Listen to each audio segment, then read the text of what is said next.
Hotel میں نا ایک بابا جی برتن مانجتے تھے، بوڑھے آدمی تھے، 70 سال کے قریب عمر تھی.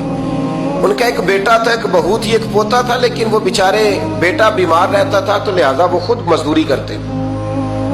کہتے ہیں ایک دن وہ بابا جی میرے پاس آئے، کہنے لگے میم صاحبہ 2-4 دن کی چھٹی چاہیے. تو میں نے کہا خیریت ہے؟ کہنے لگے میڈم میرا بیٹا فوت ہو گیا. بیٹا،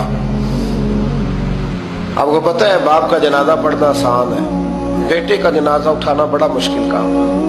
کہتی ہے میں کچھ لکھ رہی تھی، میرے ہاتھ سے قلم گر گیا، میں نے خود گاڑی بھیجی، بابا جی گاؤں چلے گئے جہاں وہ رہتے تھے. کہتی 2-3 دن کے بعد میں اور میرا شوہر گئے تو رستے میں ہم باتیں کر رہے تھے کہ کیا تعزیت کریں گے، ایک ہی بیٹا تھا، کوئی رشتہ دار بھی نہیں، تو اس کی تو کائنات اجڑ گئی، کن لفظوں سے اسے تعزیت کیا کہیں گے.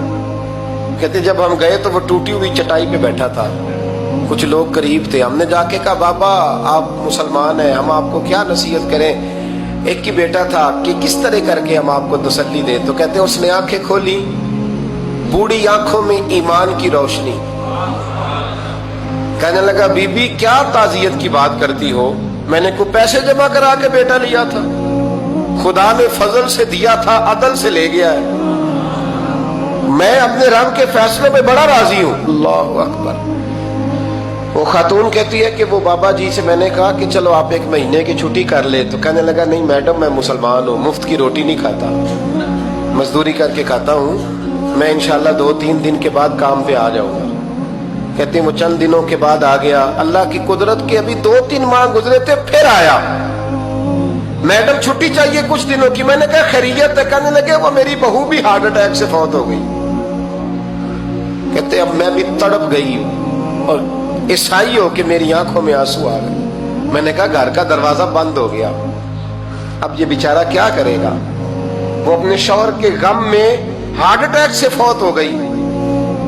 کہتے ہم پھر 2-3 دن کے بعد تعزیت کے لیے گئے، پھر ٹوٹی ہوئی چٹائی، بوڑھا نہ اپنی انگلیوں سے زمین پر کچھ بنا رہا ہے. کہتے قریب گئی اور میں نے جا کے کہا بابا اب تو تسلی آپ نے خود ہی کرنی ہے، جو نظام تھا وہ تو ہو گیا. تو کہتے ہیں پھر اس نے آنکھیں کھولی، آسمان کی طرف دیکھا تو کہنے لگا بیٹی کوئی پریشانی نہیں، میرا بیٹا بغیر شادی کے بھی تو فوت ہو ہی سکتا تھا نا، بس میرے مالک نے جب چاہا جیسے چاہ ہوا. میں انشاءاللہ 2-4 دن کے بعد کام پہ آؤں گا. یہ میرا 3-4-5 سال کا پوتا ہے، ابھی اسکول داخل ہوا ہے، میں ساتھ لے آؤں گا، وہاں میرے ساتھ اوپر کوارٹر میں جہاں میں رہتا ہوں یہ بھی رہے گا.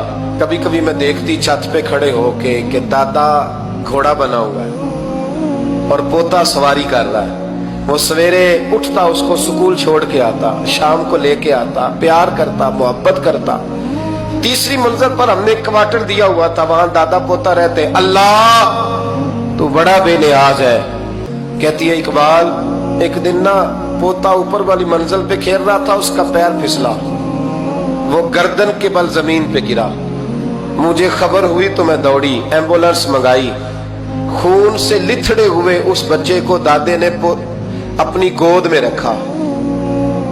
اور جب ہم ہسپتال کی طرف گئے تو ہاسپٹل بعد میں آیا، جناب اسرائیل پہلے آ گئے اور کہتے ہیں وہ گود میں دم توڑ گیا.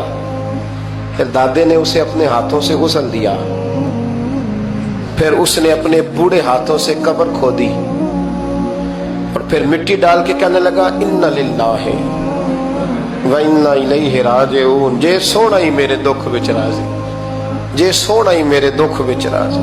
پھر سکھ نو چلے ڈاواں. کہتے ہیں وہ مٹی ڈالی اس نے اور جب وہ واپس پلٹا تو میں بازو سے تھام کے ہوٹل قریب لائی اور میں نے اس کے قریب کہا کہ بابا تو ٹوٹ گیا ہے، تو بکھر گیا ہے. تو کہتے ہیں یوں اس نے ہاتھ رکھے اور یوں آنسو چھٹک دیے. کہنے لگا میڈم کیوں میرے اندر کوئی عقیدہ نہیں، میں کوئی لوارث ہوں، میرا کوئی رب نہیں، میں کیوں پریشان رہوں گا، میں تو پکا ہوا پھل ہوں. تھوڑے دن گزرے کہ قبر میں جاؤں گا اور جب جنت میں جاؤں گا تو اللہ میری بیٹے سے بھی ملاقات کرائے گا، میرے پوتے سے بھی ملاقات کرائے گا، میرا رب ساری ملاقاتیں کرا دے گا. میں اپنے اللہ کی رضا پہ بڑا راضی ہوں. وہ خاتون کہتی ہے میرا اور میرے شوہر کا کلیجہ پھٹنے لگا. میں نے کہا بابا یہ جذبہ کہاں سے ملتا ہے، یہ سکون کہاں سے آتا ہے، یہ کیفیت کیسے ملتی ہے؟ مجھے کہنے لگا تُونے لینی ہے؟ میں نے کہا تو کہنے لگا تو بھی گنبد خضرا والے نبی کا کلمہ پڑھ جا، اللہ تجھے سکون عطا کرے۔